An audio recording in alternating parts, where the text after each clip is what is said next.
separate time. We've had our wrongs, our rights.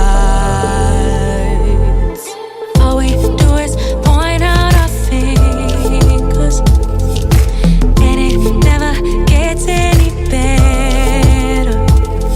So let's change it all tonight and let go of all expectations. Won't you take my hand, come with me, let's go wandering to a place where we know we belong again. Way up off the ground, you and me hovering. Feels like we are the way lost in love again. Yeah.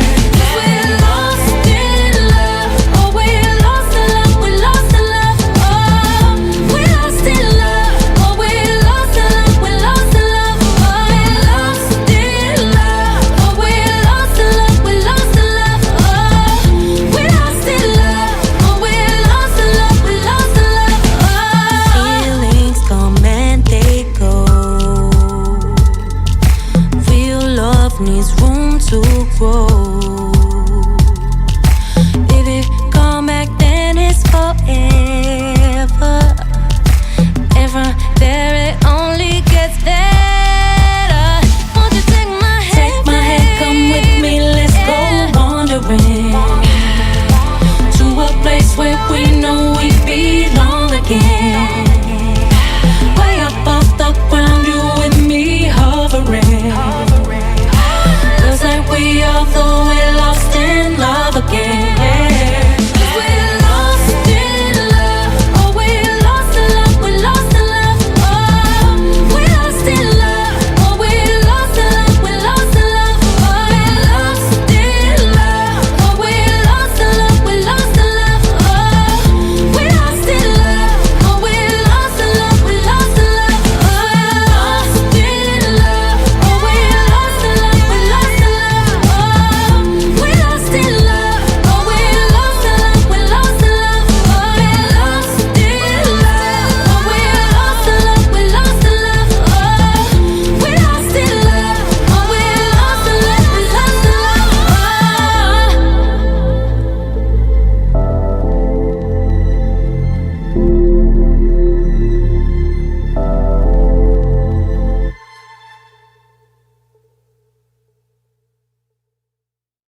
sees the world the way I do.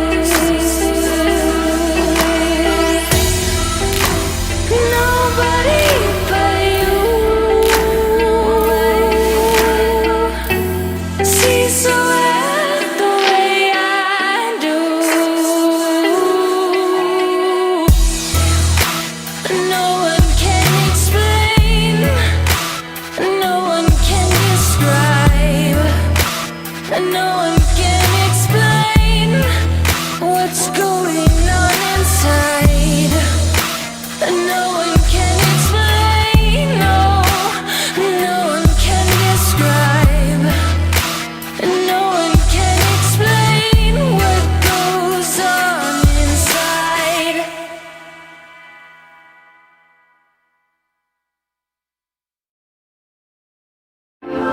Transparent. Ever since I saw you, I had double vision. One you on the surface, lying on top of a perfect picture. Mixtures of magic, all wrapped up in tragically tattered pieces of a past never meant to last. Gotta let it go. Ooh. Time for a new day, time for a new way, new play to lay out a new life, new game, new piece, new rules. Let's play. You say you wanna know more, to see more, open up your.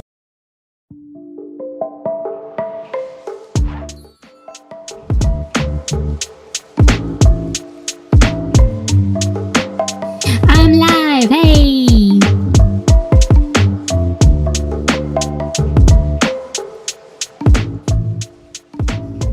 Oh, sorry I'm a little late. It's kind of chaos over here today. Speaking of chaos.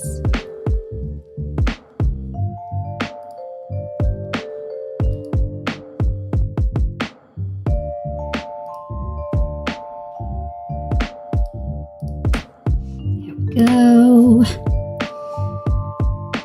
How was everybody's Saturday? I missed hanging out last night. Oh, and Tricia, thank you again. Thank you so much for the sub. You're my first live sub, so it's so exciting for me. Thank you.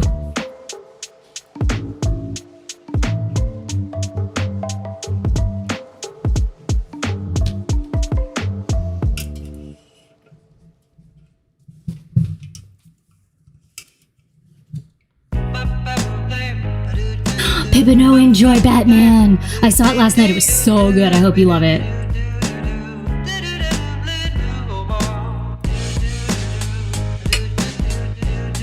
It was amazing. Like, I genuinely loved it.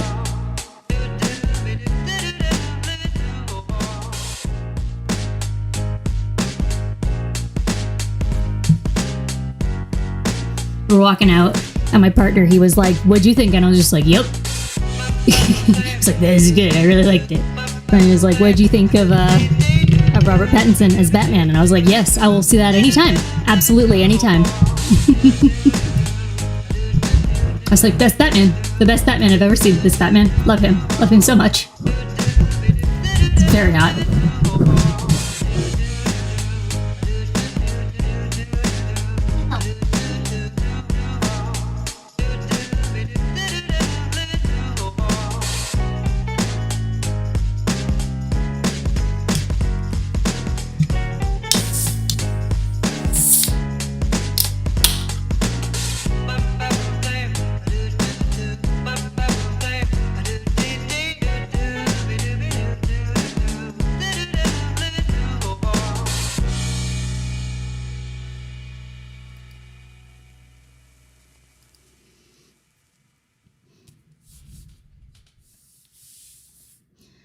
All right, y'all. I don't want to take too much longer to get started because we are finishing this book today. Oh shit. Okay, yeah. See, like I said, I'm falling apart here. I just had a nail pop off my finger and I better put it back on before I lose it. Jesus Christ. Can I have 5 minutes, please, where I'm calm? Just in a panic.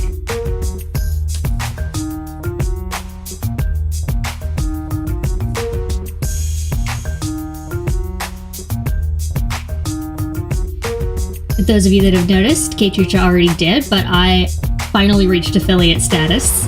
Thank you so much to Holden and Jackie for pumping me up on Friday and getting just enough people over here so that I got there. So you can sub now, and I would really appreciate it if you did.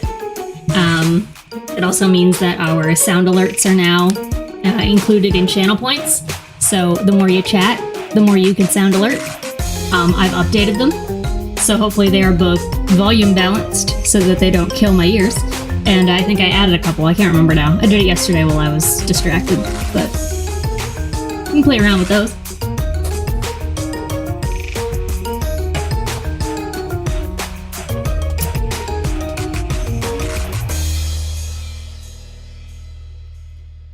Hey Tricia, that's amazing news!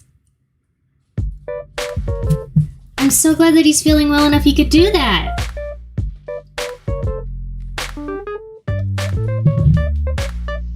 I hope it just keeps going that direction. Yeah, it's been a tough one.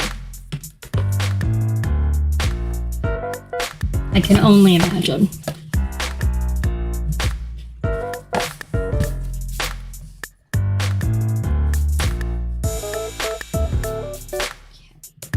Right, and I will also just let y'all know that there is a like.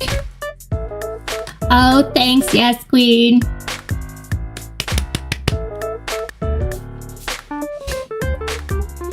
There is a very good chance that Jackie will be coming on stream on Wednesday. Yeah. So I've talked to her already. Just based on scheduling thingies, it looks like it will be starting early on Wednesday in order to accommodate it. So what I think the plan is we're going to start at 6 p.m. EST rather than 7 on Wednesday so that she can come on before she records page 7. We can have a little chat about the end of the book, about what her thoughts were. We can wrap it all up. You guys can ask questions. We can all have a convo. Probably have her for about a good hour. And then we can roll into reading the first little bit of the next book. That's the plan. Anyway, I'll let y'all know if it changes, but for now, that's what we're looking like. So be ready to start a little bit early if you want to come hang out with Jackie.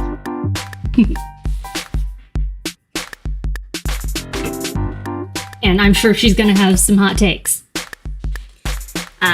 Most of you would have also seen in the Discord that I'm having feelings and that I was reluctant to even maybe start the next book. So I'm going to keep talking to you all while I figure out why my iPad is turning off so that I can read to you. Yeah, I was having a lot of feelings because I was delicately spoiled. So I don't know any of the actual narrative stuff. I don't have a lot of specifics, but I have learned some things, and I won't say them for those of you that don't want to be spoiled, but essentially the thing we all have to come to grips with now is whether we're going to be willing to allow certain characters to evolve. So I've already had opinions from most people. We are going to go forward with this, but I have to deal with how I feel.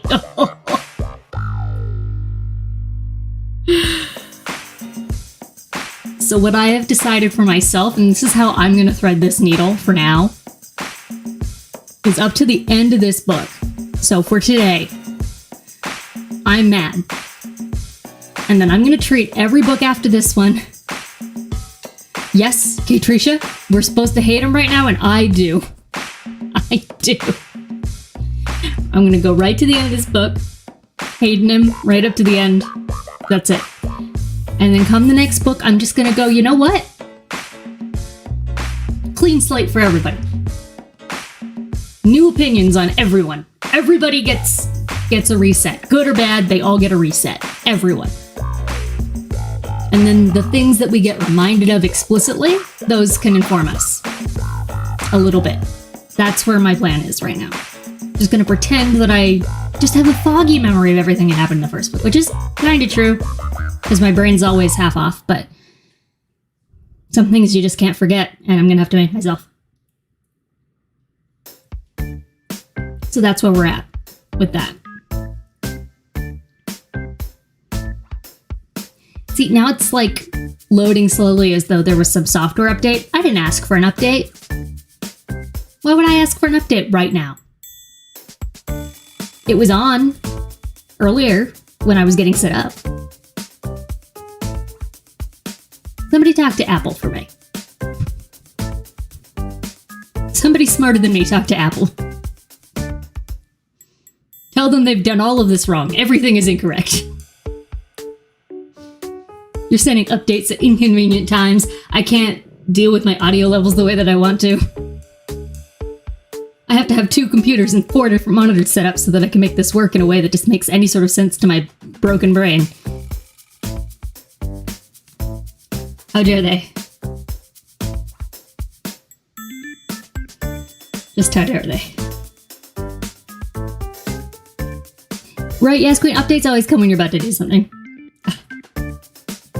But I could say this to all of you for watching. I did, through my company, that I work for my day job, got myself a new laptop, which is also an Apple because everybody at work works on an Apple. But it means that I've got like a nice fresh MacBook here connected to my like actual Mac, and I just feel very, I don't know, very techie right now. I'm just surrounded by different displays and keyboards and things. Turn on! Turn on! And usually for work, they always order the either the silver or the space gray. But because I am the office manager now and I do all of the purchasing of that stuff, I got myself a gold one, so mine would be different from everyone else's, because I'm not like everybody else. I'm not like the other girls. I'm the only one with a gold laptop. And then when I inevitably quit or get fired, I'll have to return it, and it's just somebody will have a gold laptop. I just have to deal with it.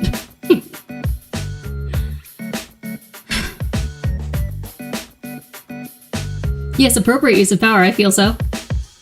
It's the same specs and the same price as the other one, and I honestly needed it, so. Because my other computer was barely hold the charge. Here we are. I'm sure, like, somebody more stingy could have made a case for not doing that and just coming up with a different solution, but at the moment, spend the money, it's mine.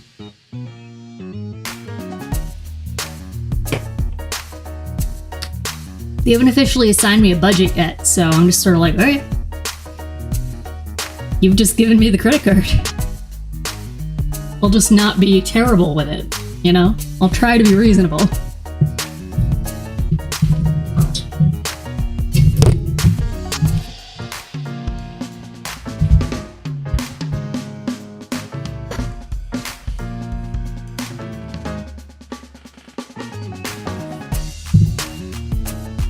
What's this doing? Usually it's here. This good?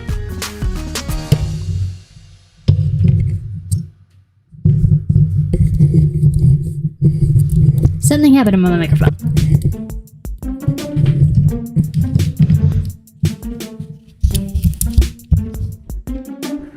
I'm just realizing now that like all of this is incorrect. It's like it got completely turned around, and I don't know how that would happen.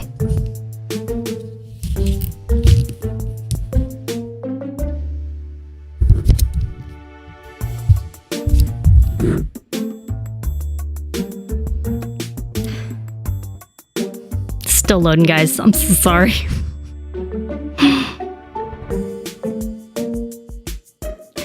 Okay, Yes Queen asks, okay, like the stupid question, but what does the flat black thingy in front of the mic do? You've been looking at streaming mics, and a few of them have them, but I have no idea if I need it, because I don't know what it is beyond looking professional. So, yeah, it's called a pop filter. So what it does is like, you hear your explosive sounds, like your P's and your B's and your cuss. right? Everything like that, you'll get sometimes like a pop on the mic, which I probably just did when I hit it. And I'm not even sure if mine even works properly for this, but the pop filter in theory does what the windsock does too. It's just you sometimes might have both, depending on how close or far away you are, and just the quality of your voice. You'll get those pops, right? Because like if I take it off, I'll do it, and it'll sound awful. You'll hate this, right? Like that's not fun. If every time I say a word with P in it, you get that, and yeah. So yeah, it sort of dampens the air and dampens the sound a little bit going in, so you get richer, fuller, cleaner sound. Yeah. What Katricia said here is, I hate when new startups are like that and just don't care about what they're spending. Then a few years later, we'll start being really shitty and laying people off because they don't have that influx of money. Yeah, like it's true.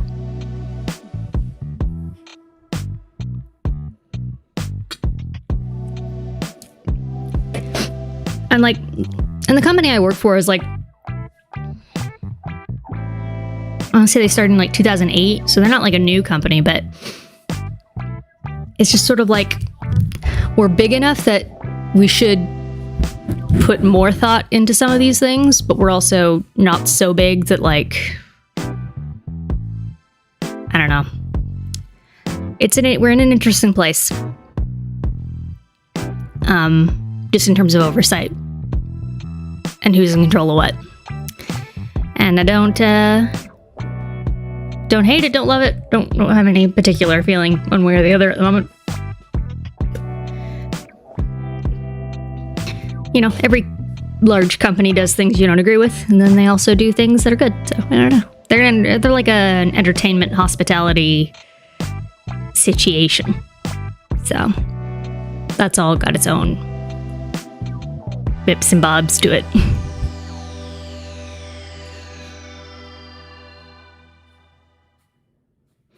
But for now, I'm the office manager, so I just have to worry about day-to-day admin and in-house stuff, and I'm just trying to make everybody's office experience a little bit more comfortable.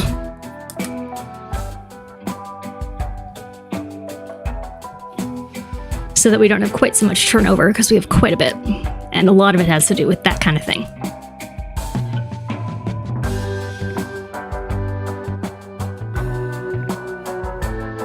Like there was just like, it's a good example that like, it's nobody's fault. It's just because like nobody was in charge of the laptop stuff properly before. There was just like a box of laptops I found in the back of a storage room that nobody even told me about. I found it the other day because it was like in a corner behind someone's desk. So I went in there. It was a very tiny room, so it's like not surprising that I'd kind of dismissed it.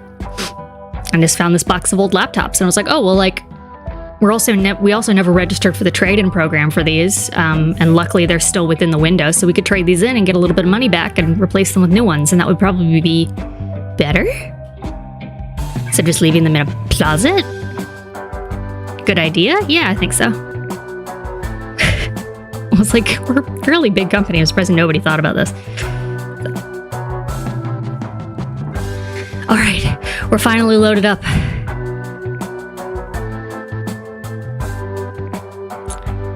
Okay, so everything that I had in my notes said we were starting at chapter 44, but it looks like we're doing 43. Okay, I do want to see what Katricia said. So yeah, I don't love the new business mentality that's happening right now. Like, go to a WeWork sometimes. They have kombucha and cold brew on tap and these cute little bars, but no water to be fun. Yeah, right? See, like, I'm trying to find the happy medium between that sort of feel and everything, because like it's an office that like has a lot of people who work there every day, and then we've also got people who come in and out, and like we own the office, right? But having amenities and things are still like, they're a good bonus. And then because, and like, okay, so this is something that the American people watching might not totally get. So in Canada, we have free healthcare, but you still need health insurance provided by your employer to get anything beyond like basic emergency care, really. So like your prescriptions aren't covered. So any sort of thing you need like that, any appointment where you have to go and they give you anything like beyond just like somebody looking at you, you're going to have some kind of bill. And as well as like anything to do with like mental health, eye health, so glasses, dental, anything like that. Anytime you go to a specialist, all of that you have to pay for it, right? So most employers will offer benefits. My company doesn't. They offer other things, but they don't have a benefits package. It's like one of the things that like everybody always gives a lot of feedback on, and I'm pushing for it very hard because something I'm not sure that everybody got right away when they hired me at the level that they did, that I'm now in like a management position, is that like I am extremely pro-union. I am very pro like employees getting benefits and rights and, you know, being treated very well, like in a way that a lot of companies just wouldn't necessarily be on board for. So like I'm just trying to do what I can. So like I can't offer, like I have no control over whether or not we get health benefits for everybody. All I can do is like voice to the rest of the team that like this is important. And so we are working on it. But like in the interim, I can like arrange with our kitchen next door to like stock a coffee station that's like half decent and has options at it beyond just like a basic drip. Right? So that people don't have to go up the street and pay $7 for a coffee. They can just have it there. Right? I can do that kind of thing. Or like I can set it up where like there are some healthy snacks available in the little kitchen area. I'm also working on getting like some like water dispensers that are like have like lemon water or something, and just something different. Right? We do like a company lunch once a week, or we used to, and we're bringing that back now. That kind of thing. So it's like I can do that stuff. That's right, Katricia. Also, Dick Waffle Friday. I need this. For anybody who did not see my post a while back in the Discord, there is a waffle place just around the corner from the office that makes stick-shaped waffles, and I want one real bad, like real bad. Because not only do they like look funny, but they genuinely seem like they would be like really amazing, like flavor-wise. I'm just really interested in the whole novelty of it, but their hours don't line up with an appropriate time to go. Because I can't go during the workday and bring it back to my office, because then I would just be eating a dick in my office, which is weird. And then I can't quite make it there after work.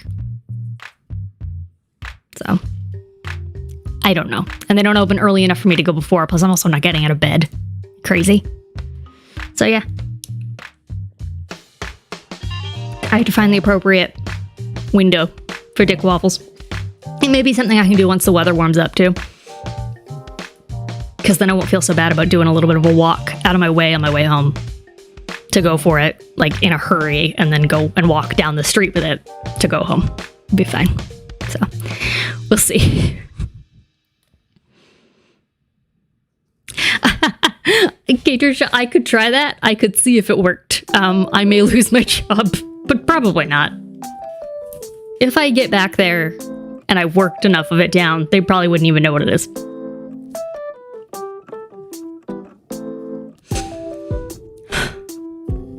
Okay. So everything's all loaded now.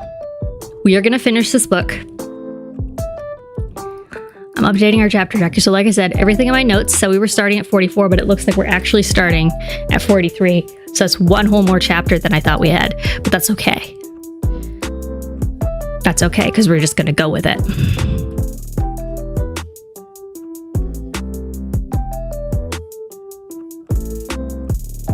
Let's see here. I don't know if this playlist will work better, but let's try this. It's background music, epic.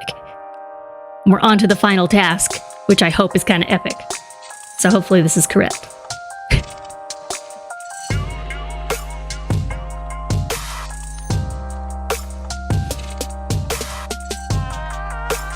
Okay.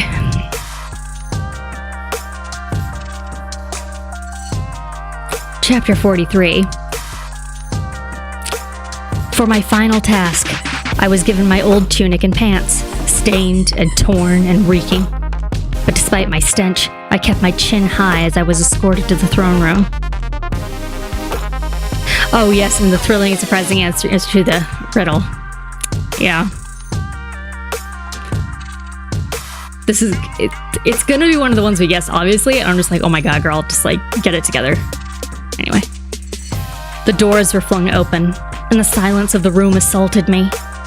I waited for the jeers and shouts, waited to see gold flash as the onlookers placed their bets. But this time, the fairies just stared at me, the masked ones especially intently. Their world rested on my shoulders, Reese had said. But I didn't think it was worry alone that was spread across their features. I had to swallow hard as a few of them touched their fingers to their lips, then extended their hands to me. A gesture for the fallen, a farewell to the honored dead. There was nothing malicious about it. Most of these fairies belonged to the courts of the High Lords, had belonged to those courts long before Amarantha seized their lands, their lives. And if Tamlin and Rhysand were playing games to keep us alive, I strode up the path they'd cleared, straight for Amarantha. The queen smiled when I stopped in front of her throne. Tamlin was in his usual place beside her. But I wouldn't look at him. Not yet. Yes, Catersha, also known as the Hunger Games thing. I was thinking that too. I was like, okay.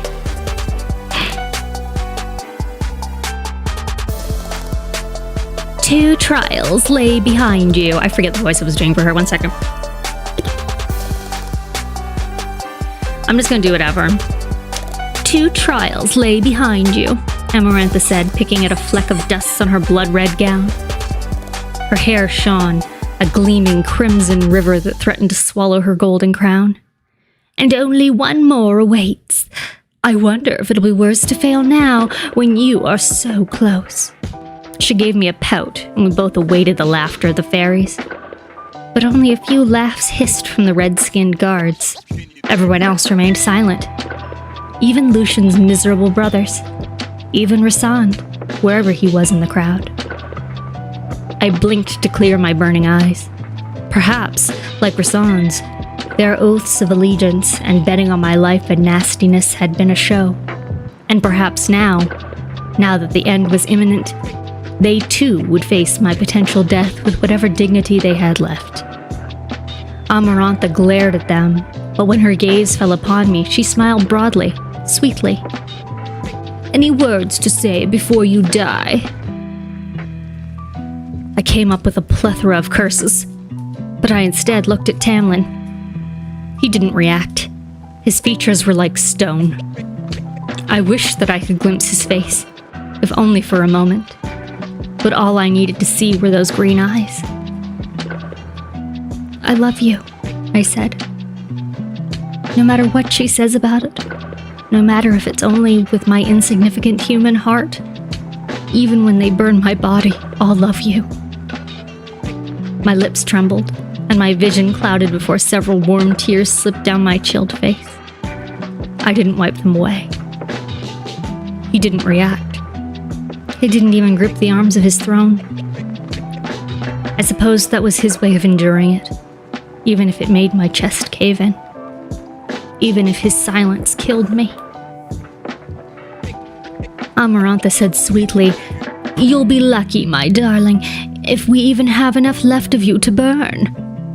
I stared at her long and hard.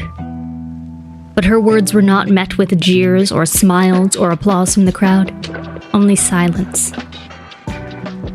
It was a gift that gave me courage, that made me bunch my fists, that made me embrace the tattoo on my arm. I had beaten her until now, fairly or not, and I would not feel alone when I died. I would not die alone. It was all I could ask for. Amarantha propped her chin on a hand. You never figured out my riddle, did you? I didn't respond, and she smiled. Pity, the answer is so lovely. Get it over with, I growled. Amarantha looked at Tamlin. No final words to her, she said, quirking an eyebrow. When he didn't respond, she grinned at me. Very well, then. She clapped her hands twice.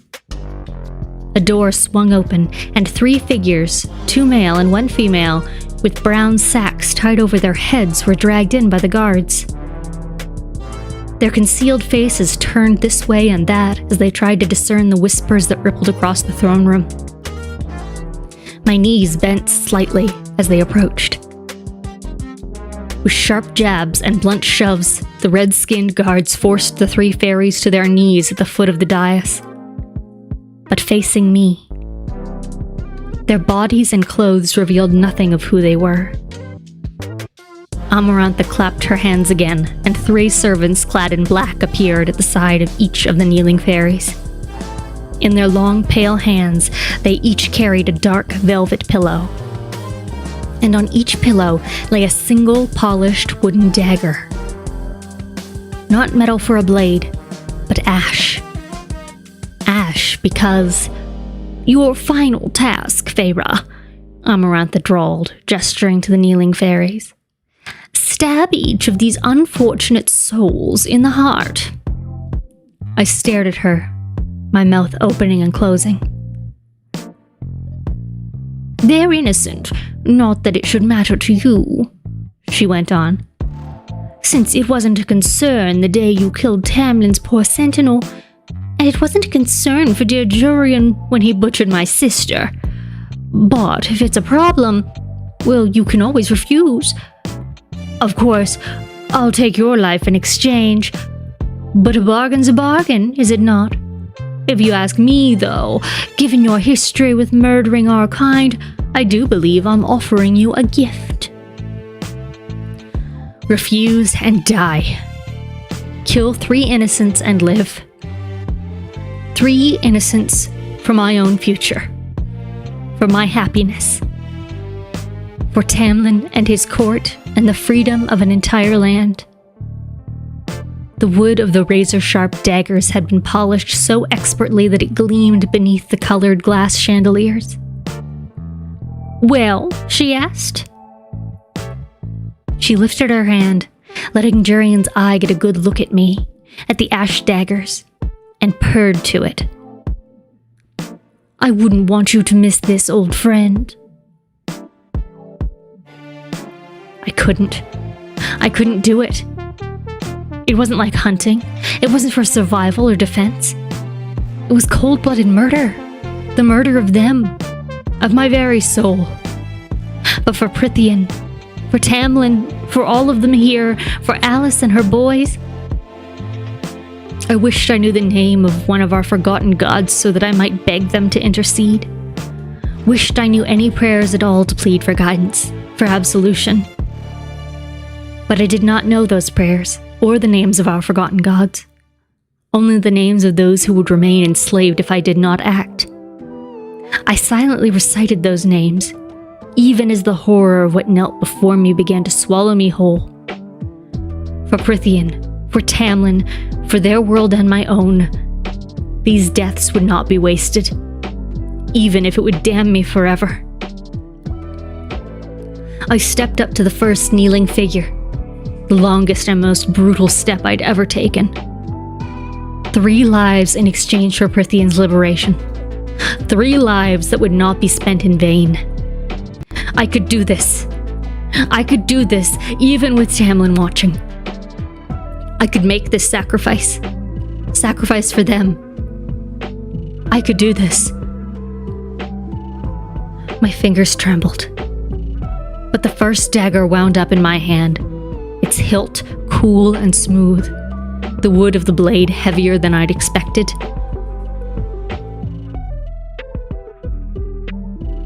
There were 3 daggers, because she wanted me to feel the agony of reaching for that knife again and again. Wanted me to mean it. "Not so fast," Amarantha chuckled, and the guards who held the first kneeling figure snatched the hood off its face. It was a handsome, high fae youth. I didn't know him.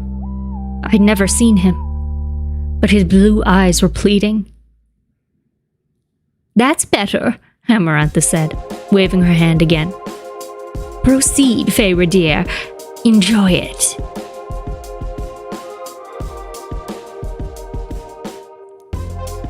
His eyes were the color of a sky I'd never see again.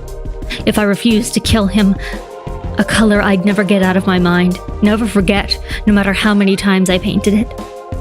He shook his head, those eyes growing so large that white showed all around. You would never see that sky either, and neither would these people if I failed.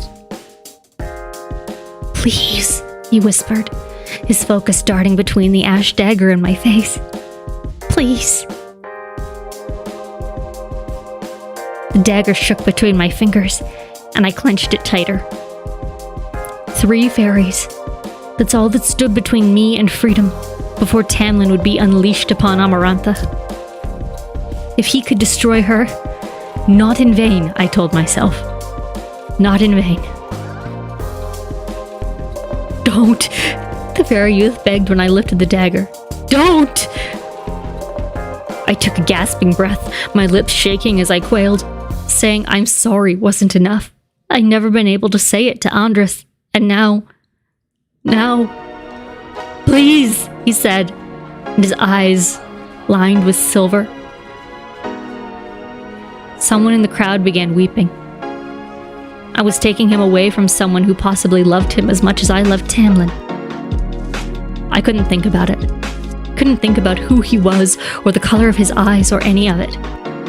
Amarantha was grinning with wild, triumphant glee. Kill a fairy, fall in love with a fairy, then be forced to kill a fairy to keep that love. It was brilliant and cruel, and she knew it. Darkness rippled near the throne, and then Rhysand was there, arms crossed, as if he'd moved to better see. His face was a mask of disinterest, but my hand tingled. Do it, the tingling said. Don't, the young fairy moaned. I began shaking my head. I couldn't listen to him. I had to do it now, before he convinced me otherwise. Please! His voice rose to a shriek. The sound jarred me so much that I lunged. With a ragged sob, I plunged the dagger into his heart. He screamed, thrashing in the guard's grip as the blade cleaved through flesh and bone, smooth as if it were real metal and not ash. And blood, hot and slick, showered my hand. I wept, yanking out the dagger, the reverberations of his bones against the blade stinging my hand. His eyes, full of shock and hate, remained on me as he sagged, damning me, and that person in the crowd let out a keening wail. My bloody dagger clacked on the marble floor as I stumbled back several steps. Very good, Amarantha said. I wanted to get out of my body. I had to escape the stain of what I'd done. I had to get out. I couldn't endure the blood on my hands, the sticky warmth beneath my fingers. Now the next. Oh, don't look so miserable, Feyre. Aren't you having fun? I faced the second figure, still hooded. A female this time. The fairy in black extended the pillow with the clean dagger, and the guards holding her tore off her hood. Her face was simple, and her hair was gold brown, like mine. Tears were already rolling down her round cheeks, and her bronze eyes tracked my bloody hands as I reached for the second knife. The cleanness of the wooden blade mocked the blood on my fingers. I wanted to fall to my knees, to beg her forgiveness, to tell her that her death wouldn't be for naught. Wanted to, but there was such a rift running through me now that I could hardly feel my hands, my shredded heart, what I'd done. Cauldron, save me, she began whispering, her voice lovely and even, like music.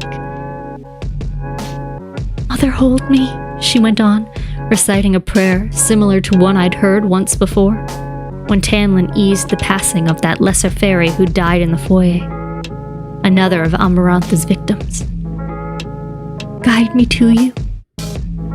I was unable to raise my dagger, unable to take the step that would close the distance between us. Let me pass through the gates. Let me smell that immortal land of milk and honey. Silent tears slid down my face and neck, where they dampened the filthy collar of my tunic. As she spoke, I knew I would be forever barred from that immortal land. I knew that whatever mother she meant would never embrace me. In saving Tamlin, I was to damn myself. I couldn't do this. Couldn't lift that dagger again. Let me fear no evil, she breathed, staring at me, into the soul that was cleaving itself apart. Let me feel no pain. A sob broke from her lips. I'm sorry, I moaned. Let me enter eternity, she breathed. I wept as I understood. Kill me now, she was saying. Do it fast. Don't make it hurt. Kill me now. Her bronze eyes were steady, if not sorrowful. Infinitely worse than the pleading of the dead fairy beside her. I couldn't do it. But she held my gaze and nodded. As I lifted the ash dagger, something inside me fractured so completely that there would be no hope of ever repairing it. No matter how many years passed, no matter how many times I might try to paint her face. More fairies wailed now, her kinsmen and friends. The dagger was a weight in my hand shining and coated with the blood of that first fairy. It would be more honorable to refuse, to die rather than murder innocents. But, let me enter eternity, she repeated, lifting her chin. Fear no evil, she whispered, just for me. Feel no pain. I gripped her delicate, bony shoulder and drove the dagger into her heart. She gasped, and blood spilled onto the ground like a splattering of rain. Her eyes were closed when I looked at her face again. She slumped to the floor and didn't move. I went somewhere far, far away from myself. The fairies were stirring now, shifting, many whispering and weeping. I dropped the dagger, and the knock of ash on marble roared in my ears. Why was Amarantha still smiling, with only one person left between myself and freedom? I glanced at Rasand, but his attention was fixed upon Amarantha. One fairy, and then we were free. Just one more swing of my arm. And maybe one more after that. Maybe one more swing up and inward into my own heart. It would be a relief. A relief to end it by my own hand. A relief to die rather than face this. What I'd done. The fairy servant offered the last dagger, and I was about to reach for it when the guard removed the hood up from the male kneeling before me. My hands slackened at my sides. Amber-flecked green eyes staring up at me. Everything came crashing down, layer upon layer, shattering and breaking and crumbling as I gazed at Tamlin. I whipped my head to the throne beside Amarantha's, still occupied by my High Lord, and she laughed as she snapped her fingers. The Tamlin beside her transformed into the Ator, smiling wickedly at me. Tricked, deceived by my own senses again. Slowly, my soul ripping further from me, I turned back to Tamlin. There was only guilt and sorrow in his eyes, and I stumbled away, almost falling as I tripped over my feet. Something wrong? Amarantha asked, cocking her head. Not fair, I got out. Rasand's face had gone pale. So pale. Fair, Amarantha mused, playing with Jorian's bone on her necklace. I wasn't aware you humans knew the concept. You killed Tamlin, and he's free. Her smile was the most hideous thing I'd ever seen. And then you can have him all to yourself. my mouth stopped working. Unless, Amarantha went on, you think it would be more appropriate to forfeit your life. After all, what's the point? To survive only to lose him? Her words were like poison. Imagine all those years you were going to spend together, suddenly alone. Tragic, really. Though a few months ago, you hated our kind enough to butcher us. Surely you'll move on easily enough. She patted her ring. Jorian's human lover did. Still on his knees, Tamlin's eyes turned so bright, defiant. So, Amarantha said, but I didn't look at her. What will it be, Feyre? Kill him and save his court and my life, or kill myself and let them all live as Amarantha's slaves. Let her and the King of Highburn wage their final war against the human realm. There was no bargain to get out of this. No part of me to sell to avoid this choice. I stared at the ash dagger on the pillow. Alice had been right all those weeks ago. No human who came here ever walked out again. I was no exception. If I were smart, I would indeed stab my own heart before they could grab me. At least then I would die quickly. I wouldn't endure the torture that surely awaited me, possibly a fate like Jurian's. Alice had been right. But Alice had said something. Something to help me. A final part of the curse. A part they couldn't tell me. A part that would aid me. And all she'd been able to do was tell me to listen. To listen to what I'd heard. As if I'd already learned everything I needed. I slowly faced Tamlin again. Memories flashed, one after another. Blurs of color and words. Tamlin was High Lord of the Spring Court. What did that do to help me? The great rite was performed. No. He lied to me about everything. About why I'd been brought to the manor. About what was happening on his lands. The curse.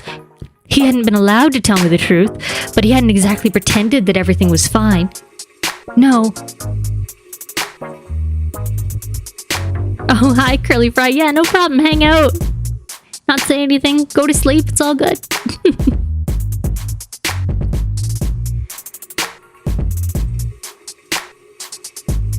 No. He'd lied and explained as best he could and made it painfully obvious to me at every turn that something was very, very wrong. The Attor in the garden. As hidden from me as I was from it. But Tamlin had hidden me. He told me to stay put, and then led the Attor right toward me. Let me overhear them. He'd left the dining room doors open when he'd spoken with Lucian about the curse. Even if I hadn't realized it at the time. He'd spoken in public places. He'd wanted me to eavesdrop. Because he wanted me to know. To listen. Because this knowledge... I ransacked each conversation, turning over words like stones. A part of the curse I hadn't grasped. That they couldn't explicitly tell me. But Tamlin had needed me to know. Milady makes no bargains that are not advantageous to her. She would never kill what she desired most. Not when she wanted Tamlin as much as I did. But if I killed him, she either knew I couldn't do it, or she was playing a very, very dangerous game.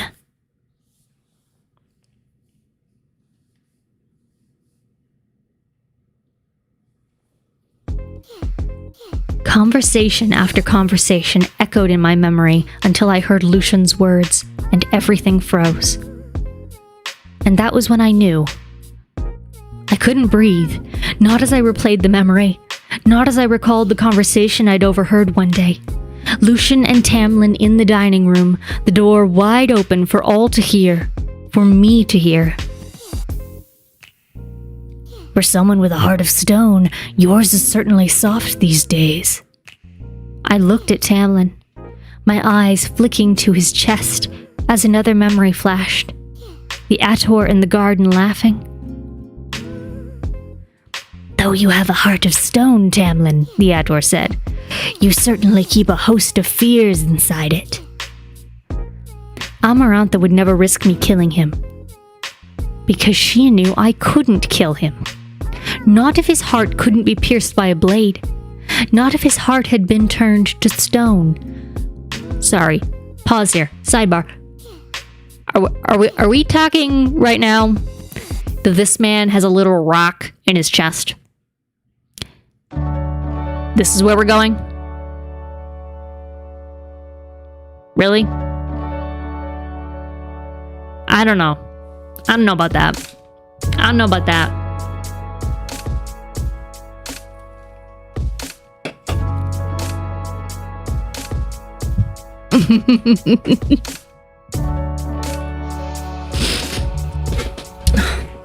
Yeah, I'm unsure.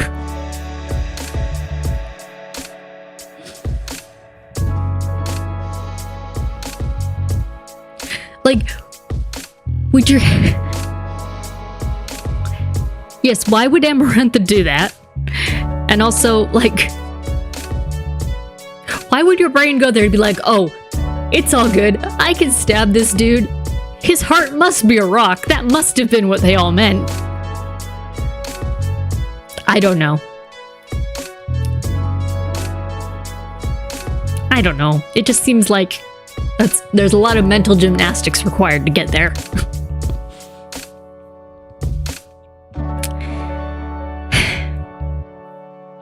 Amarantha would never risk me killing him because she knew I couldn't kill him. Not if his heart couldn't be pierced by a blade. Not if his heart had been turned to stone. I scanned his face, searching for any glimmer of truth. There was only that bold rebellion within his gaze. Perhaps I was wrong. Perhaps it was just a fairy turn of phrase. But all those times I'd held Tamlin, I'd never felt his heartbeat. And you didn't think that was weird? Just never thought about it. Okay. Also, why would it be it's like an everyone turn of phrase. Katrisha says, I'm pretty sure this author was young when she first wrote this. Story gets better as the books go, but this first one has some moments. Yeah. Yeah. Fair enough. Fair enough.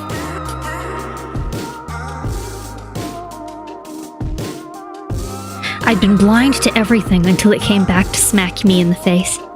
But not this time. This was how she controlled him and his magic. How she controlled all the High Lords. Dominating and leashing them just as she kept Jurian's soul tethered to that eye and bone.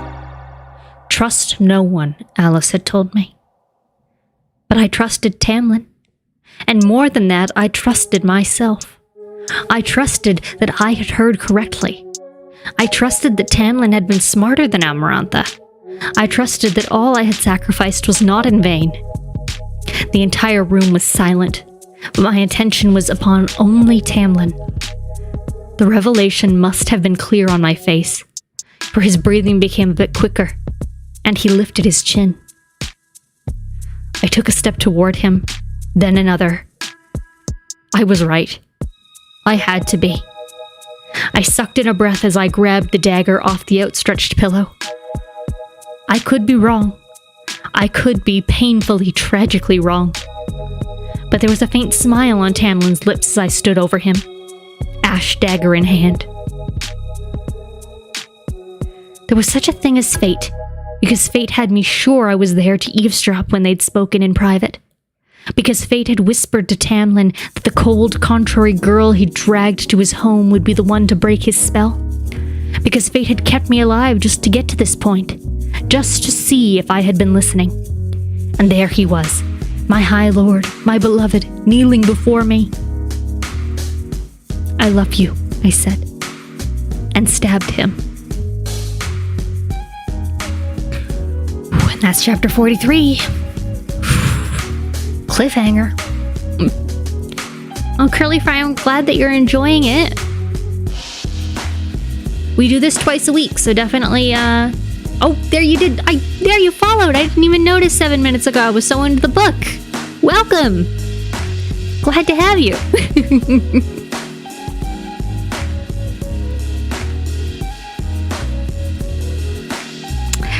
I know, right? Yes, Queen. Okay, but...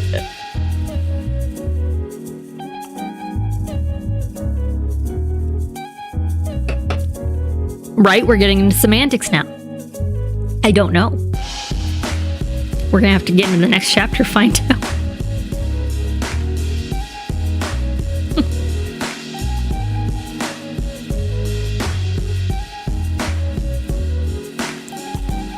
Yeah, guys, like I said, once this book is done, the following ones get a clean slate, fresh pass.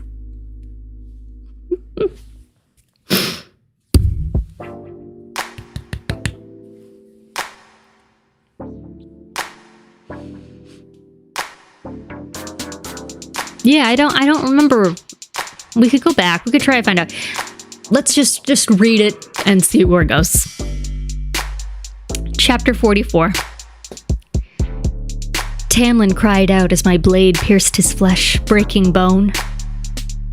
For a sickening moment, when his blood rushed onto my hand, I thought the ash dagger would go clean through him.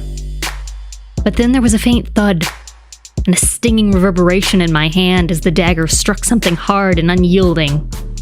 Tamlin lurched forward, his face going pale, and I yanked the dagger from his chest. As the blood drained away from the polished wood, I lifted the blade. Its tip had been nicked, turned inward on itself. Tamlin clutched his chest as he panted, the wound already healing. Rasand, at the foot of the dais, grinned from ear to ear. Amarantha climbed to her feet. The fairies murmured to one another. I dropped the blade, sending it clattering across the red marble. Kill her now, I wanted to bark at Tamlin. But he didn't move as he pushed his hand against his wound, blood dribbling out. Too slowly. He was healing too slowly. The mask didn't fall off. Kill her now! She won, someone in the crowd said. Free them, another echoed. But Amarantha's face blanched, her features contorting until she looked truly serpentine. Is it serpentine or serpentine? I'll free them whenever I see fit. Feyre didn't specify when I had to free them, just that I had to. At some point. Perhaps when you're dead. She finished with a hateful smile. You assumed that when I said instantaneous freedom regarding the riddle, it applied to the trials too, didn't you? Foolish, stupid human. See, Faber had already picked up on this like a while ago, by the way, so it's not a revelation. I think it would have been better if the author never had Faber figured that out earlier. This would be a little bit more stunning. I stepped back as she descended the steps of the dais. Her fingers curled into claws. Durian's eye was going wild within the ring, his pupil dilating and shrinking. And you, she hissed at me. You. Her teeth gleamed, turning sharp. I'm going to kill you. Someone cried out, but I couldn't move. Couldn't even try to get out of the way as something far more violent than lightning struck me and I crashed to the floor. I am going to make you pay for your insolence, Amarantha snarled, and a scream ravaged my throat as pain like nothing I had known erupted through me. My very bones were shattering as my body rose and then slammed into the hard floor, and I was crushed beneath another wave of torturous agony. Admit you don't really love him, and I'll spare you. Amarantha breathed, and through my fractured vision, I saw her prowl toward me. Admit what a cowardly, lying, inconstant bit of human garbage you are. I wouldn't say that even if she splattered me across the ground. But I was being ripped apart from the inside out, and I thrashed, unable to outscream the pain. Farah! Someone roared. No, not someone. Rasand. But Amarantha still neared. You think you're worthy of him? A high lord? You think you deserve anything at all, human? My back arched and my ribs cracked, one by one. Rasand yelled my name again, yelled it as though he cared. I blacked out, but she brought me back, ensuring that I felt everything, ensuring that I screamed every time a bone broke. What are you but mud and bones and worm meat? Amarantha raged. What are you compared to our kind that you think you're worthy of us? Fairies began calling foul play, demanding Tamlin be released from the curse, calling her a cheating liar. Through the haze, I saw Rasand crouching by Tamlin, not to help him, but to grab the... You are all pigs, all scheming, filthy pigs! I sobbed between screams as her foot connected with my broken ribs, again and again. Your mortal heart is nothing to us! Then Rasand was on his feet, my bloody knife in his hands. He launched himself at Amarantha, swift as a shadow. The ash dagger aimed at her throat. She lifted a hand, not even bothering to look, and he was blasted back by a wall of white light. But the pain paused for a second, long enough for me to see him hit the ground and rise again and lunge for her, with hands that now ended in talons. He slammed into the invisible wall Amarantha had raised around herself, and my pain flickered as she turned to him.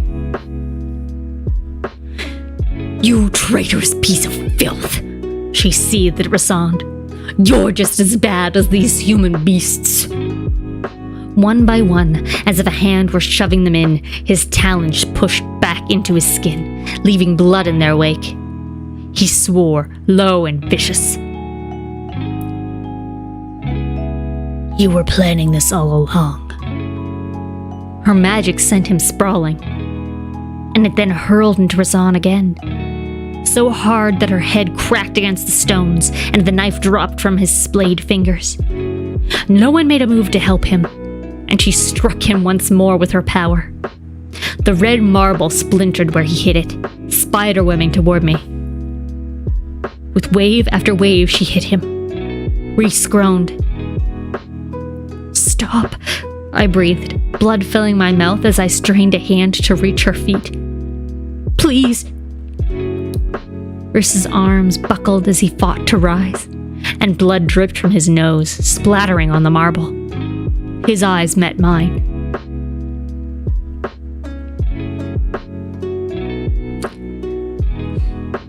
The bond between us went taut. I flashed between my body and his, seeing myself through his eyes, bleeding and broken and sobbing. I snapped back into my own mind as Amarantha turned to me again. Stop. Stop. Don't pretend you care, human, she crooned and curled her finger. I arched my back, my spine straining to the point of cracking, and Rasand bellowed my name as I lost my grip on the room. Then the memories began. A compilation of the worst moments of my life, a storybook of despair and darkness. The final page came and I wept, not entirely feeling the agony of my body as I saw that young rabbit bleeding out in that forest clearing, my knife through her throat. My first kill, the first life I'd taken. I'd been starving, desperate. Yet afterward, once my family had devoured it, I had crept back into the woods and wept for hours, knowing a line had been crossed, my soul stained. Say that you don't love him, Amarantha shrieked, and the blood on my hands became the blood of that rabbit, became the blood of what I had lost. But I wouldn't say it, because loving Tamlin was the only thing I had left, the only thing I couldn't sacrifice. A path cleared through my red and black vision. I found Tamlin's eyes, wide as he crawled toward Amarantha, watching me die, and unable to save me while his wound slowly healed, while she still gripped his power. Amarantha had never intended for me to live, never intended to let him go. Amarantha, stop this, Tamlin begged at her feet as he clutched the gaping wound in his chest. Stop. I'm sorry. I'm sorry for what I said about Clithia all those years ago. Please. Amarantha ignored him, but I couldn't look away. Tamlin's eyes were so green like the meadows of his estate. A shade that washed away the memories flooding through me, that pushed aside the evil breaking me apart, bone by bone. I screamed again as my kneecaps strained, threatening to crack in two. But I saw that enchanted forest, saw that afternoon we'd lain in the grass, saw that morning we'd watched the sunrise. And for a moment, just one moment, I'd known true happiness. Say that you don't truly love him, Amarantha spat, and my body twisted, breaking bit by bit. Admit to your inconstant heart. Amarantha, please, Tamlin moaned, his body spilling onto the floor. I'll do anything. I'll deal with you later, she snarled at him, and sent me falling into a fiery pit of pain. I would never say it. Never let her hear that. Even if she killed me. And if it was to be my downfall, so be it. If it would be the weakness that would break me, I would embrace it with all my heart. If it was... For though each of my strikes lands a powerful blow, when I kill, I do it slow. That's what these 3 months had been. A slow, horrible death. What I felt for Tamlin was the cause of this. There was no cure. Not pain, or absence, or happiness. But scorned I become a difficult beast to defeat. She could torture me all she liked, but it would never destroy what I felt for him. It would never make Tamlin want her, never ease the sting of his rejection. The world became dark at the borders of my vision, taking the edge off the pain. But I bless all those who are brave enough to dare. For so long I had run from it. But opening myself to him, to my sisters, that had been a test of bravery as harrowing as any of my trials. Say it, you vile beast, Amarantha hissed. She might have lied her way out of our bargain, but she'd sworn differently with the riddle. Instantaneous freedom, regardless of her will. Blood filled my mouth, warm as it dribbled out between my lips. I gazed at Tamlin's masked face one last time. Love, I breathed, the word crumbling into a blackness with no end. A pause in Amarantha's magic. The answer to the riddle, I got out, choking on my own blood, is love. Tamlin's eyes went wide before something forever cracked in my spine. That's chapter 44. Damn. So yeah, the answer was love. We knew this. We guessed this. We're not surprised by this. Just the dumbest. I can't believe she didn't know. Like,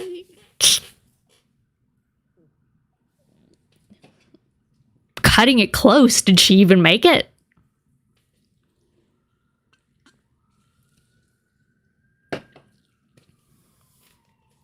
Like, come on. We could have done so much better.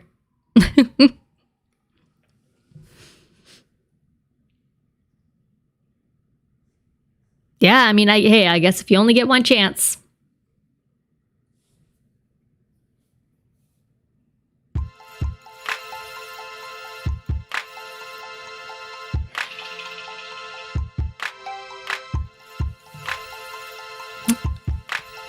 Okay, let's move on to chapter 45. This is like so short. This is a very short chapter. I was far away, but still seeing through eyes that weren't mine. Eyes attached to a person who slowly rose from his position on a cracked, bloodied floor. Amarantha's face slackened. There my body was, prostrate on the ground. My head snapped to one side at a horribly wrong angle. A flash of red hair in the crowd. Lucian. Tears shone in Lucian's remaining eye as he raised his hands and removed the fox mask. The brutally scarred face beneath was still handsome, his features sharp and elegant.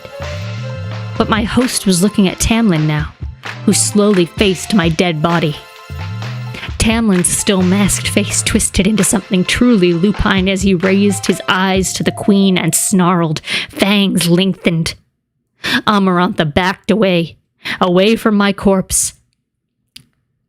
She only whispered, "Please," before golden light exploded.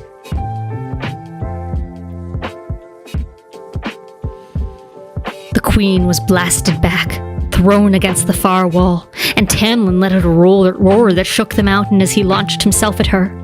He shifted into his beast form faster than I could see, fur and claws, and pound upon pound of lethal muscle. She had no sooner hit the wall than he gripped her by the neck, and the stones cracked as he shoved her against it with a clawed paw. She thrashed but could do nothing against the brutal onslaught of Tamlin's beast. Blood ran down his furred arm from where she scratched. The Ator and the guards rushed for the queen, but several fairies and high fae, their masks clattering to the ground, jumped into their path, tackling them. Amarantha screeched, kicking at Tamlin, lashing at him with her dark magic, but a wall of gold encompassed his fur like a second skin. She couldn't touch him. "Tam!" Lucian cried over the chaos. A sword hurtled through the air, a shooting star of steel. Tamlin caught it in a massive paw. Amarantha's scream was cut short as he drove the sword through her head and into the stone beneath, and then closed his powerful jaws around her throat and ripped it out. Silence fell. It wasn't until I was again staring down at my own broken body that I realized whose eyes I'd been seeing through. But Rasand didn't come any closer to my corpse. Not as rushing paws, then a flash of light, then footsteps filled the air. The beast was already gone. Amarantha's blood had vanished from his face, his tunic, as Tamlin slammed to his knees. He scooped up my limp, broken body, cradling me to his chest. He hadn't removed his mask, but I saw the tears that fell onto my filthy tunic, and I heard the shuddering sobs that broke from him as he rocked me, stroking my hair. "No," someone breathed. Lucian, his sword dangling from his hand. Indeed, there were many high fae and fairies who watched with damp eyes as Tamlin held me. I wanted to get to Tamlin. I wanted to touch him, to beg for his forgiveness for what I'd done, for the other bodies on the floor. But I was so far away. Someone appeared beside Lucian, a tall, handsome, brown-haired man with a face similar to his own. Lucian didn't look at his father, though he stiffened as the High Lord of the Autumn Court approached Tamlin and extended a clenched hand to him. Tamlin glanced up only when the High Lord opened his fingers and tipped over his hand. A glittering spark fell upon me. It flared and vanished as it touched my chest. 2 more figures approached, both handsome and young. Through my host's eyes, I knew them instantly. The brown-skinned one was on the left wore a tunic of blue and green, and atop his white blonde head was a garland of roses. The High Lord of the Summer Court.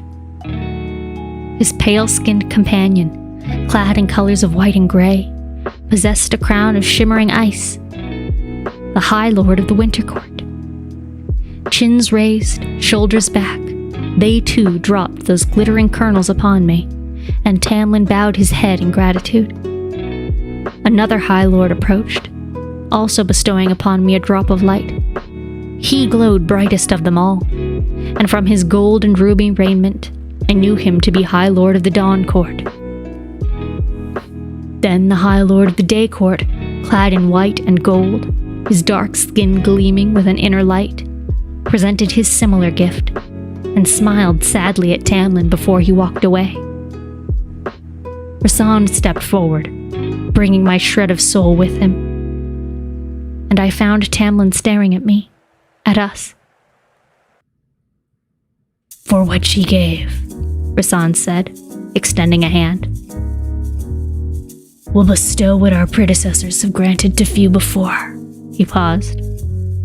"This makes us even," he added, and I felt the twinkle of his humor as he opened his hand and let the seed of light fall on me. Tamlin tenderly brushed aside my matted hair. His hand glowed bright as the rising sun, and in the center of his palm, that strange, shining bud formed. "I love you," he whispered, and kissed me as he laid his hand on my heart.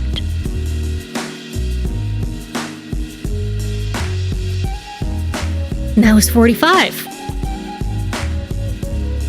So I want to see Kittredge's comment here. It would have been funny if she had said the riddle and Pharaoh went, "Ugh, is it something dumb like love?"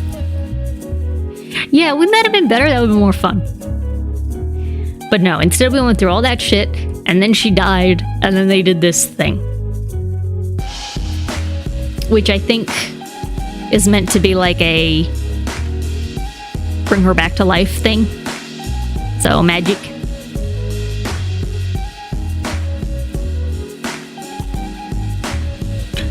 We are on the final chapter. This is it. This is the end.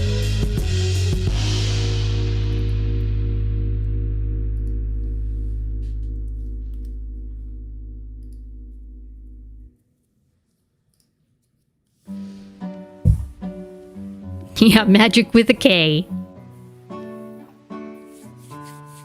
Here we go.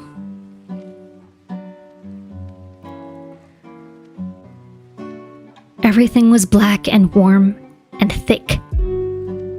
Inky, but bordered with gold.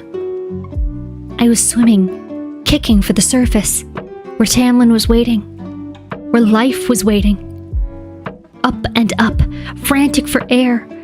The golden light grew, and the darkness became like sparkling wine, easier to swim through, the bubbles fizzing around me. And I gasped, air flooding my throat. I was lying on the cold floor. No pain, no blood, no broken bones. I blinked. A chandelier dangled above me. I'd never noticed how intricate the crystals were, how the hushed gasp of the crowd echoed off them. A crowd, meaning I was still in that throne room, meaning I truly wasn't dead, meaning I had killed those. The room spun. I groaned as I braced my hands against the floor, readying myself to stand. But the sight of my skin stopped me cold. It gleamed with a strange light, and my fingers seemed longer, where I had laid them flat on the marble.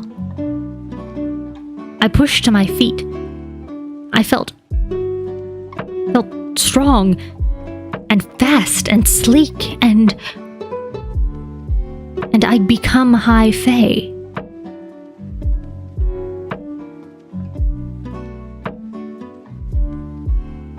Almost like she sparkles.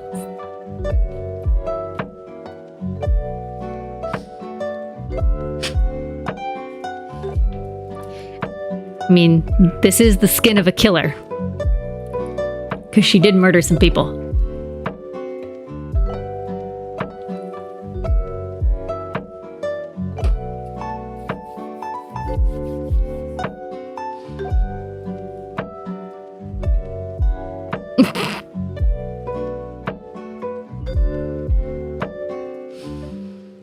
Oh boy.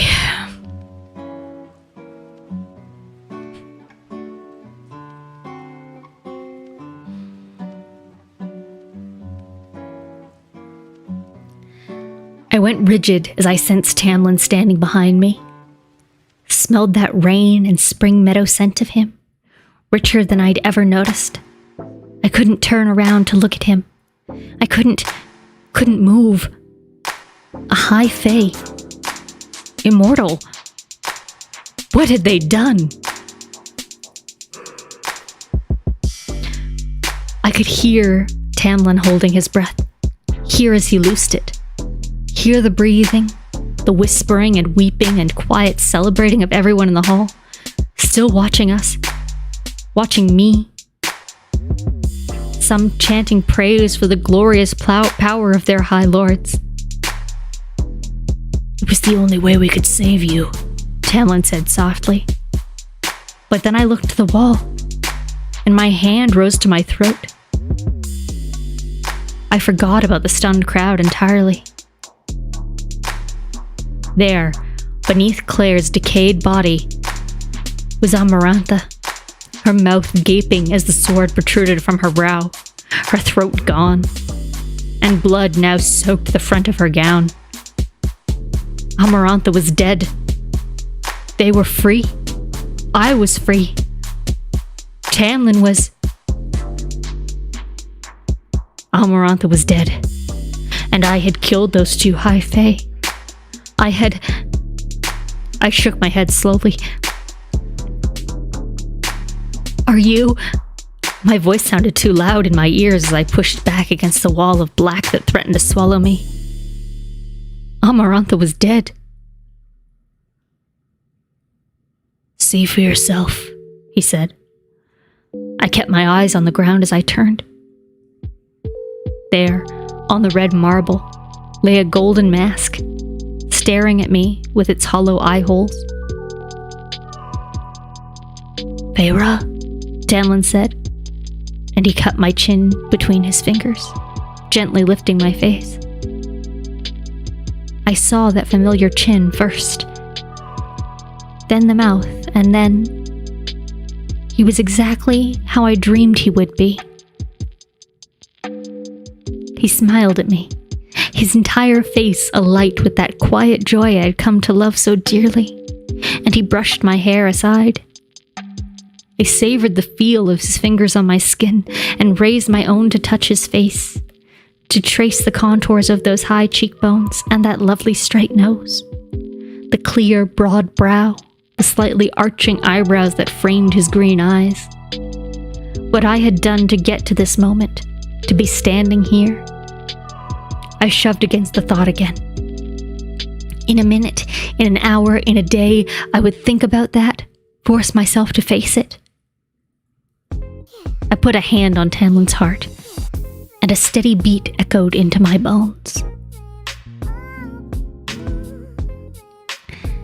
I sat on the edge of a bed, and while I thought being an immortal meant a higher pain threshold and faster healing, I winced a good deal as Tamlin inspected my few remaining wounds, then healed them. We'd scarcely had a moment alone together in the hours that followed Amarantha's death, that followed what I had done to those two fairies.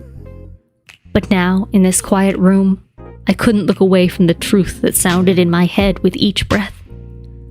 I'd killed them. Slaughtered them. I hadn't even seen their bodies being taken away. for it had been chaos in the throne room in the moments after I'd awakened.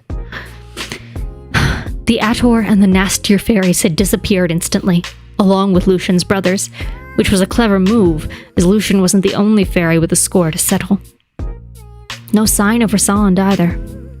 Some fairies had fled, while others had burst into celebration, and others just stood or paced.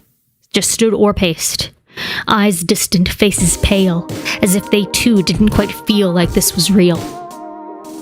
One by one, crowding him, weeping and laughing with joy, the high fae and fairies of the spring court knelt or embraced or kissed Tamlin, thanking him, thanking me. I kept far enough back that I would only nod, because I had no words to offer them in exchange for their gratitude, the gratitude of the fairies I'd butchered to save them. Then there had been meetings in the frenzied throne room, quick, tense meetings with the High Lords Tamlin was allied with to sort out next steps. Then with Lucian and some Springcourt High Fae who introduced themselves as Tamlin's sentries. But every word, every breath was too loud, every smell too strong, the light too bright. Keeping still through it all was easier than moving, than adjusting to the strange, strong body that was now mine. I couldn't even touch my hair without the slight difference in my fingers jarring me. On and on, until every newly heightened sense was chafing and raw, and Tamlin at last noticed my dull eyes, my silence, and took my arm. He escorted me through the labyrinth of tunnels and hallways until we found a quiet bedroom in a distant wing of the court. "Feyre," Tamlin said now, looking up from inspecting my bare leg. I had been so accustomed to his mask that the handsome face surprised me each time I beheld it. This is what I had murdered those fairies for. Their deaths had not been in vain, and yet the blood on me had been gone when I'd awoken, as if becoming an immortal, as if surviving somehow earned me the right to wash their blood off me. "What is it?" I said. My voice was quiet, hollow. I should try to sound more cheerful for him, for what had just happened, but he gave me that half smile. Had he been human, he might have been in his late 20s. But he wasn't human, and neither was I. I wasn't certain whether that was a happy thought or not. It was one of my smallest concerns. I should be begging for his forgiveness, begging the families and friends of those fairies for their forgiveness. I should be on my knees, weeping with shame for all that I had done. "Feyre," he said again, lowering my leg to stand between my knees. He caressed my cheek with a knuckle. "How can I ever repay you for what you did?"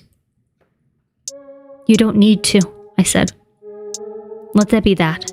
Let that dark, dank self fade away, and Amarantha's face forever disappear from my memory. Even if those two dead fairies, even if their faces would never fade for me. If I could ever bring myself to paint again, I would never be able to stop seeing those faces instead of the colors and light." Tamlin held my face in his hands, leaning close, but then released me and grasped my left arm, my tattooed arm. His brows narrowed as he studied the markings. "Feyre, I don't want to talk about it," I mumbled. The bargain I had with Rasand, another small concern compared to the stain on my soul, the pit inside me. But I didn't doubt I'd see Rhys again, soon.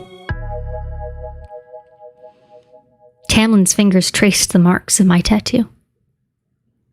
"We'll find a way out of this," he murmured, and his hand traveled up my arm to rest on my shoulder.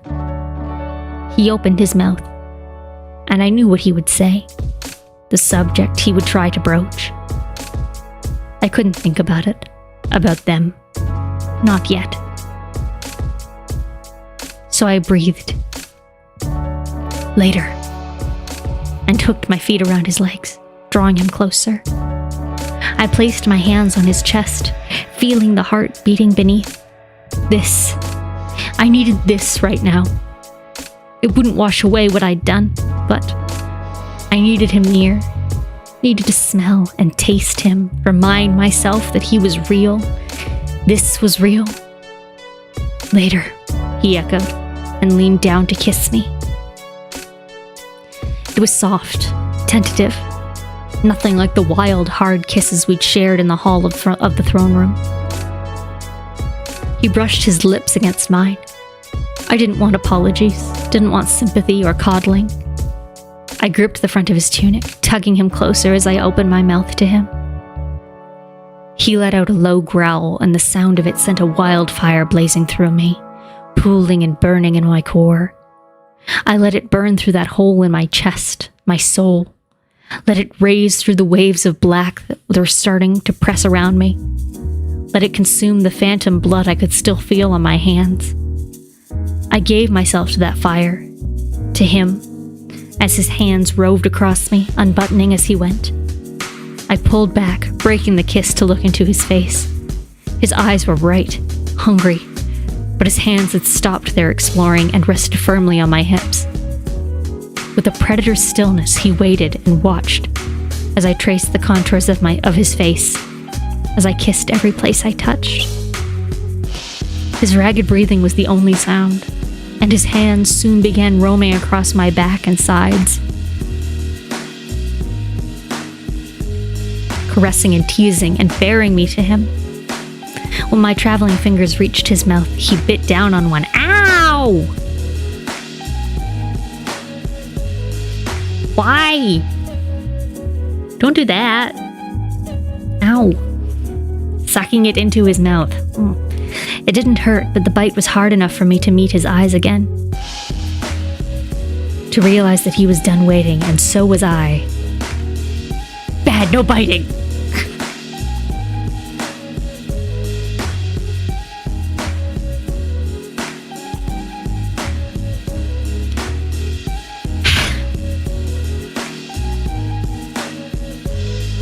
Okay.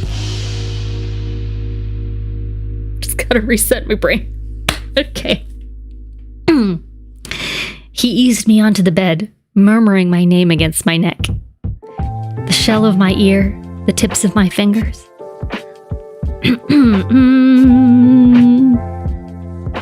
No biting, stop.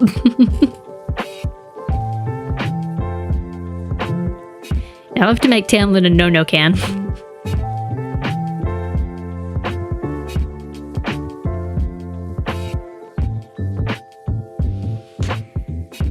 Where was I? Okay. I urged him. Faster, harder. His mouth explored the curve of my breast, the inside of my thigh. Okay. A kiss for each day we'd spent apart. A kiss for every wound and terror. A kiss for the ink etched into my flesh. And for all the days we would be together after this. Days, perhaps, that I no longer deserved. But I gave myself again to that fire, threw myself into it, into him, and let myself burn. I was pulled from sleep by something tugging at my middle, a thread deep inside. I left Tamlin sleeping in the bed, his body heavy with exhaustion. In a few hours, we'd be leaving under the mountain and returning home, and I didn't want to wake him sooner than I had to. I prayed I would ever get to sleep that peacefully again.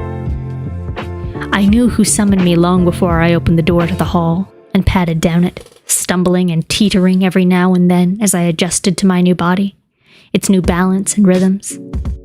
I carefully, slowly took a narrow set of stairs upward, up and up, until, to my shock, a trickle of sunlight poured into the stairwell, and I found myself on a small balcony jutting out of the side of the mountain.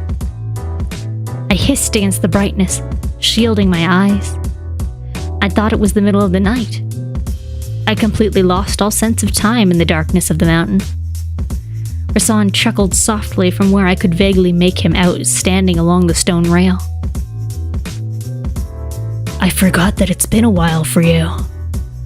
My eyes stung from the light, and I remained silent until I could look at the view without a shooting pain going through my head. A land of violet, snow-capped mountains greeted me, but the rock of this mountain was brown and bare. Not even a blade of grass or a crystal of ice gleamed on it. I looked at him finally. His membranous wings were out, tucked behind him, but his hands and feet were normal, no talons in sight. What do you want? It didn't come out with the snap I'd intended, not as I remembered how he'd fought again and again to attack Amarantha, to save me. Just to say goodbye. A warm breeze ruffled his hair, brushing tendrils of darkness off his shoulders. Before your beloved whisks you away forever. Not forever, I said, wiggling my tattooed fingers for him to see. Don't you get a week every month? Those words, thankfully, came out frosty. Reese smiled slightly, his wings rustling and then settling. How could I forget? I stared at the nose I'd seen bleeding only hours before, the violet eyes that had been so filled with pain. Why? I asked. He knew what I meant and shrugged. Because when the legends get written, I didn't want to be remembered for standing on the sidelines. I want my future offspring to know that I was there, and that I fought against her at the end, even if I couldn't do anything useful. I blinked, this time not at the brightness of the sun. Because, he went on, his eyes locked with mine, I didn't want you to fight alone, or die alone. And for a moment, I remembered that fairy who had died in our foyer, and how I'd told Tamlin the same thing. Thank you, I said, my throat tight. Reese flashed a grin that didn't quite reach his eyes. I doubt you'll be saying that when I take you to the night court. I didn't bother to reply as I turned toward the view. The mountains went on, gleaming and shadowed and vast under the open clear sky. But nothing in me stirred. Nothing catalogued the light and colors. Are you going to fly home? I said, a soft laugh. Unfortunately, it would take longer than I can afford. Another day, I'll taste the skies again. I glanced at the wings tucked into his powerful body, and my voice was hoarse as I spoke. You never told me you loved the wings, or the flying. No, he'd made his shape-shifting seem base, useless, boring. He shrugged. Everything I love has always had a tendency to be taken from me. I tell very few about the wings or the flying. Some color had already come into that moon-white face, and I wondered whether he might once have been tan before Amarantha had kept him below ground for so long. A high lord who loved to fly, trapped under a mountain. Shadows, not of his own making, still haunted those violet eyes. I wondered if they would ever fade. How does it feel to be High Fae? He asked, a quiet, curious question. I looked out toward the mountains again, considering. And maybe it was because there was no one else to hear. Maybe it was because the shadows in his eyes would also forever be in mine. But I said, I'm an immortal who has been mortal. This body, I looked down at my hand, so clean and shining, a mockery of what I'd done. This body is different, but this, I put my hand on my chest, my heart. This is still human. Maybe it always will be. But it would have been easier to live with it, my throat wailed. Easier to live with what I did if my heart had changed too. Maybe I wouldn't care so much. Maybe I could convince myself that deaths weren't in vain. Maybe immortality would take that away. I can't tell whether I want it to. Rasan stared at me for long enough that I faced him. Be glad of your human heart, Feyre. Pity those who don't feel anything at all. I couldn't explain about the hole that had already formed in my soul, didn't want to, so I just nodded. Well, goodbye for now, he said, rolling his neck as if he hadn't been talking about anything important at all. He bowed at the waist, those wings vanishing entirely, and had begun to fade into the nearest shadow when he went rigid. His eyes locked on mine, wide and wild, and his nostrils flared.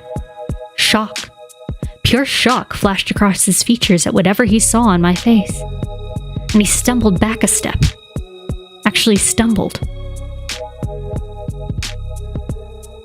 What is it? I began. He disappeared. Simply disappeared. Not a shadow in sight. Into the crisp air. Okay, what the fuck was that?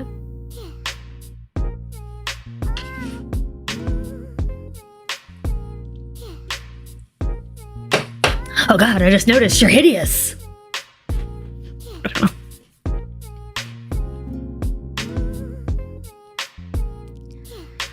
Tamlin and I left the way I'd come in, through that narrow cave in the belly of the mountain. Before departing, the high fae of several courts destroyed and then sealed Amaranthus Court under the mountain. We were the last to leave, and with a wave of Tamlin's arm, the entrance to the court crumbled behind us. I still didn't have the words to ask what they'd done with those two fairies. Maybe someday, maybe soon, I would ask who they were, what their names had been. Amarantha's body, I'd heard, had been hauled off to be burned, though Jurian's bone and eye were somehow missing. As much as I wanted to hate her, as much as I wished I could have spat on her burning body, I understood what had driven her. A very small part of her, but I understood it. Tamlin gripped my hand as we strode through the darkness. Neither of us said anything when a glimmer of sunlight appeared, staining the damp cave walls with a silvery sheen. But our steps quickened as the sunlight grew brighter and the cave warmer, and then both of us emerged onto the spring green grass that covered the bumps and hollows of this land. Our lands. The breeze, the scent of wildflowers hit me, and despite the hole in my chest, the stain on my soul, I couldn't stop the smile that spread as we mounted a steep hill. My fairy legs were far stronger than my human ones, and when we reached the top of the knoll, I wasn't nearly as winded as I might have once been. But the breath was knocked from my chest when I beheld the rose-covered manor. Home. In all my imaginings in Amarantha's dungeons, I'd never allowed myself to think of this moment. Never allowed myself to dream that outrageously. But I'd made it. I'd brought us both home. I squeezed his hand as we gazed down at the manor, with its stables and gardens. Two sets of childish laughter, true, free laughter, coming from somewhere inside its grounds. A moment later, two small, shining figures darted into the field beyond the garden, shrieking as they were chased by a taller, chuckling figure. Alice and her boys, safe and out of hiding at last. Tamlin slipped an arm around my shoulders, tucking me close to him as he rested his cheek on my head. My lips trembled, and I wrapped my arm around his waist. We stood atop the hill in silence, until the setting sun gilded the house and the hills, and the world and Lucian called us to dinner. I stepped out of Tamlin's arms and kissed him softly. Tomorrow. There would be tomorrow and an eternity to face what I had done, to face what I shred into pieces inside myself while under the mountain. But for now, for today, let's go home, I said, and took his hand. And that's the end of the book. It is complete.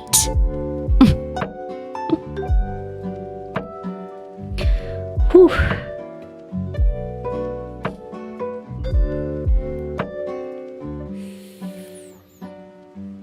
Whew. That was a lot.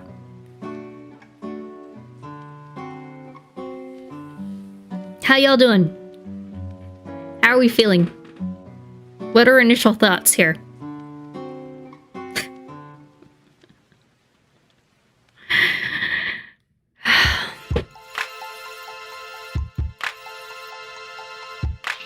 Okay, Trisha. Forgot about that little thing with Rasan there at the end, huh? Okay.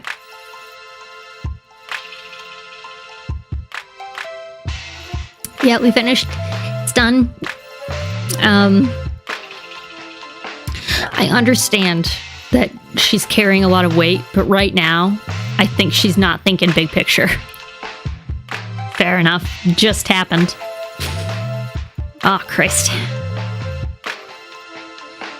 Somebody get that girl some therapy.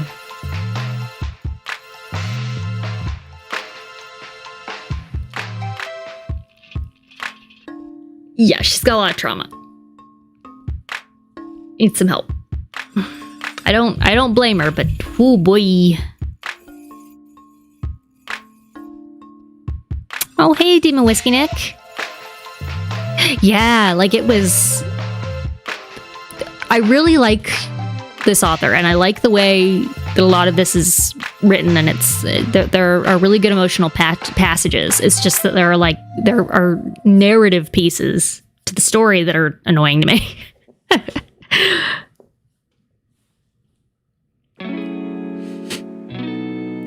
So that's the only sticking point for me. I think there are like ways you could take this story and fix it, but I feel that way about a lot of books. So nothing's perfect. So we'll see. And there's a lot more story going on. So we'll be starting the next book soon, and we'll learn more about what this means for Feyre specifically, because now she's immortal. As Gas Queen has pointed out, there's a whole magic thing, but Kate Risha also pointed out that not all high fae have magic. So we're gonna figure out exactly what she's got. But she's a protag. Yeah, she's the main character. I don't know. We'll find out what she does and does not have, and what all of this means for her soon. Oh yeah, Demon Whiskiness. This is a Court of Thorns and Roses. It's the name of the first book, as well as like the way they refer to the series. So it's by Sarah J. Maas, which I really should be putting in my descriptions and stuff more often, but I tend to not mention her name. Thank you. Yes, no, this is just some like cool, chill background beats. I tend to play this behind the reading, just so there's something. But you know, it's a good series, and it's the series that like Jackie's been talking about for a while now, that she's been reading, and she like gave to all the LPN ladies. So we're having Jackie on Wednesday, likely. Yeah, book one. Yeah, so that's what we just finished is book one. Yeah, so we just finished book one. We're gonna start book two on Wednesday. Jackie's gonna come on for an hour beforehand at 6 p.m. EST to have a chat about what she thought of the first book, because she hasn't started the second one yet either. And we're gonna have a little talk, and then I'm gonna probably start the second book right after that, depending on how we're all feeling. But that's the plan. And yeah, we do every Wednesday and every Sunday. We do reading right on here. Yeah, I'm super excited to hear what she thinks. Like she specifically was like waiting to read the second book until like we caught up so she can talk about it with all of us. So that was really nice to hear, and I'm excited about it. So we can all be like a nice little community book club. Yeah, so yeah. And by the way, Demon Whiskey Nick, I have heard you talk about your series like a bunch of times that you're starting, and once you've got like some stuff, I would love to take a look at it. Like I'm really interested. Right, Katricia, I admire the restraint to not dive into the second one. Like, I mean, because of the specific opinions that I had here and how mad I still kind of am, I probably need a brief breather, like at least a few days before diving right in, but I have already purchased the second book. I've got it, so.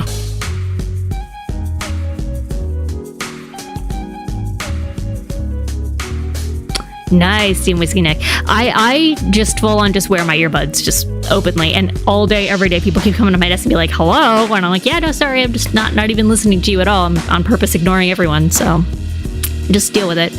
But when I worked other jobs where I wasn't allowed to have headphones in, I would occasionally sneak headphones under my hair.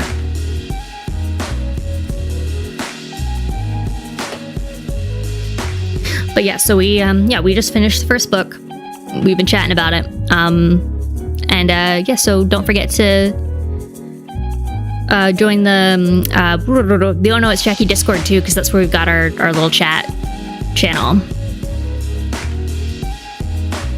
Woo! That's so exciting!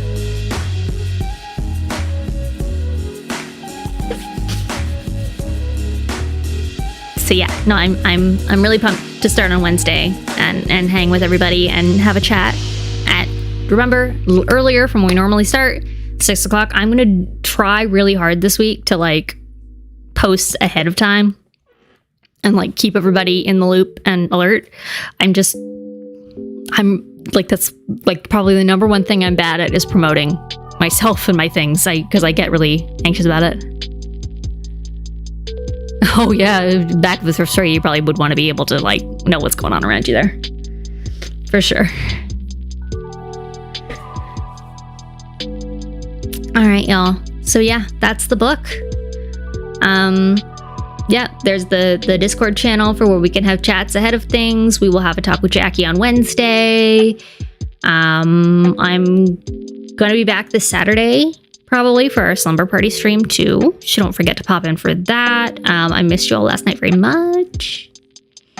And I'm still gonna try to find some time to just pop in and out and just try some other stuff out and hang out with you all on days and times when we don't already have content going on. But honestly, like, everybody's schedules are pretty packed. So I don't know.